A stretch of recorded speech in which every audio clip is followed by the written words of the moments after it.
আজকে কি মেনু? আজকে চিকেন করেছি। তোর জন্য হয়েছে চিকেন। আমার জন্য?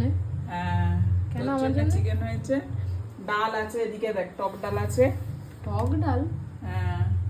চিকেনের আবার- সাথে টক ডাল? চিকেনের সঙ্গে টক ডাল, ডাল ও। তরকারি ছিল। তারপরে আমি ভাবলাম চিকেন আছে, চিকেনটা করি। কেননা তুই 3 দিন পর পর নিরামিষ খাচ্ছিস। সোমবারে জল ঢালিস, ওই জন্য তুই কি করলি, আগের দিনে নিরামিষ খেলি। তাই জন্য এবার সোমবারে তোর ওটা জল ঢালা হলো, ওটা নিরামিষ হলো। আর আমরা এমনিতেই মঙ্গলবারে নিরামিষ করি, তো ওই জন্য মঙ্গলবারেও নিরামিষ হলো। এবার আজকে বুধবার, এবার আজকে তোকে যদি একটু, আমরা তো খেয়েছি 2 দিন। আমরা আমি নিরামিষ করেছি 2 দিন, রবি সোম। হ্যাঁ, আর কিন্তু রবি তোমরা সোম, করো হ্যাঁ না। রবি সোম আমরা খেয়েছি। তো ওই জন্য মেয়ের জন্য আমি চিকেনটা আজকে করলাম। আমি ও আজকে খা, কেন 3 দিন পর পর ও নিরামিষ খেয়েছে।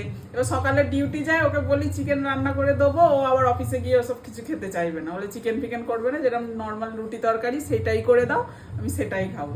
ওই জন্য রাত্রিরে ডিউটিটাকে ফিরলে রাত্রিরে আমি সন্ধ্যেবেলা বসালাম, গরম গরম করেছি। এবার ভাত বাড়ি খেতে দিই। আবার ক্লাস করাতে হবে তো বাড়ি থেকে। ক্লাস করাবি, আবার ভাইকে পড়াবি। খেয়ে নি তাহলে, দিয়ে দাও। ঠিক আছে।